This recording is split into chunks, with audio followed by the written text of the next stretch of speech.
programme partenaire pour YouTube. Les critères d'éligibilité pour participer au programme.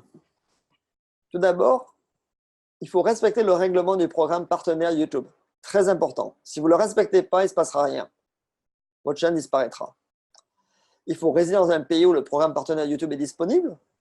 Donc dans les 80 pays, mais ça augmente tout le temps un petit peu. Quel que soit le nombre de vidéos, il faut cumuler plus de 4000 heures de visionnage au cours des 12 derniers mois et compter plus de 1000 abonnés. À partir de 1000 abonnés, vous pourrez demander l'autorisation à YouTube de mettre de la publicité sur votre chaîne. Et enfin, il faut posséder un compte AdSense associé. Donc pour ça, je vais vous montrer comment on peut faire ça. Donc là, vous allez devoir ouvrir un compte chez Google AdSense. Google AdSense, c'est quoi? C'est une plateforme de Google où les annonceurs vont créer leurs annonces publicitaires et vont définir où les montrer. Quelle est leur audience? D'accord? Donc, il y a Google AdSense pour les annonceurs et il y a Google AdSense pour les gens qui vont montrer, qui ont des sites web ou des plateformes où ils vont prendre de la publicité et ils vont les choisir dans cette plateforme. Donc, il y a deux parties. Il y a une partie annonceur où on crée des annonces pour les montrer quelque part. Et il y a une partie où on ne crée rien, on prend les annonces pour les montrer chez soi. Donc là, les performances sur 3 mois, ça a dit que j'ai eu 871 000 page views.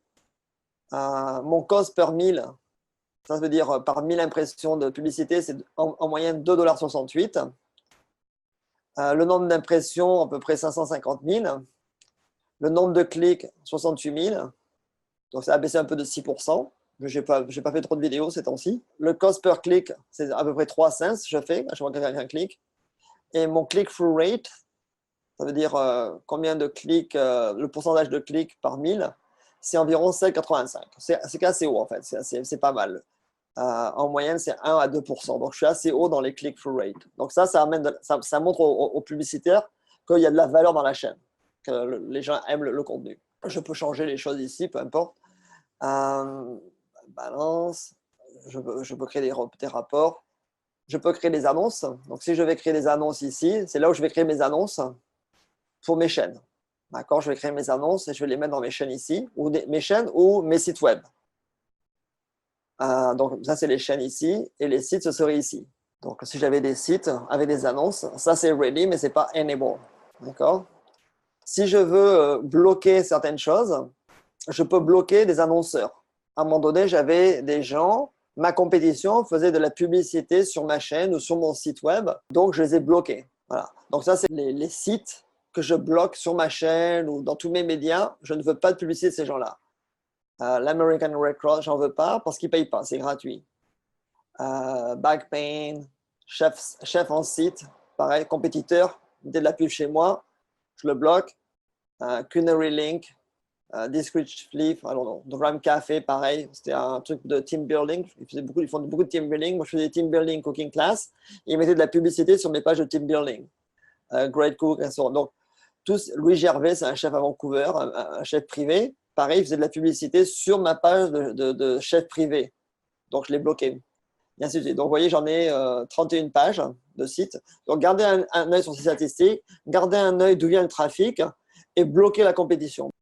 Tout ce qui est aussi église, site politique, tout ça, généralement, ça ne paye pas. Vous ne faites pas de revenus de ça. Et moi, personnellement, je ne fais ni politique, ni j'endosse aucune cause ou quoi que ce soit. Donc, je bloque toutes ces choses-là. Mais ça, c'est ma politique. Et puis après, vous avez toutes sortes d'autres rapports de paiement, etc. D'accord? Donc, ça, c'est Google AdSense. Ensuite, les avantages du programme. Vous avez la possibilité de contacter les équipes d'assistance destinées aux créateurs. Donc, s'il y a une question que je ne connais pas, vous pouvez toujours la poster à partir de votre plateforme. Il y a toujours quelqu'un qui va vous répondre. Ça peut prendre un peu de temps des fois. Vous avez l'accès à l'outil Copyright Match Tool. Alors oui, ça c'est intéressant. Et vous avez accès aux fonctionnalités de monétisation.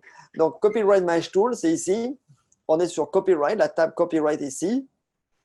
Et c'est les matches. Donc ça, c'est où YouTube a trouvé mon contenu ailleurs. Donc, par exemple, là, j'ai cette Turkish Red Cabbage Salad qui est ma vidéo. J'ai aussi, ils ont trouvé la cabbage salade 2 fois, mon gâteau au thon, et puis quelque chose sur Kitchen Knives Essential, un tutoriel.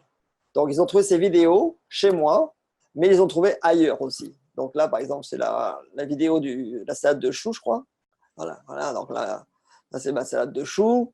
Toujours une belle thumbnail, une belle image, ça c'est très important, il faut que ce soit agréable à la vision. Et puis là, c'est ma chaîne, c'est ma vidéo. D'accord? Donc elle fait 11 minutes. Donc YouTube l'a trouvé sur ces deux chaînes. Alors chez Jesus Stewart qui a 80 subscribers et cette personne qui en a 9. Et le match, c'est 80% des vidéos. Donc là, si je peux aller voir la vidéo pour vérifier, je vois que le temps c'est le même, 11 minutes 20. Et voilà ma vidéo. D'accord? Donc là, je ne sais pas chez qui je suis sur Jesus Stewart. Donc lui, ce qu'on va faire, on va le faire fermer. On va faire Report Video Removal. Donc je vais cliquer ici et on va faire Request Video Removal. Voilà, alors myself, alors affected by FT, myself, relationship of copyright content, on, 100%.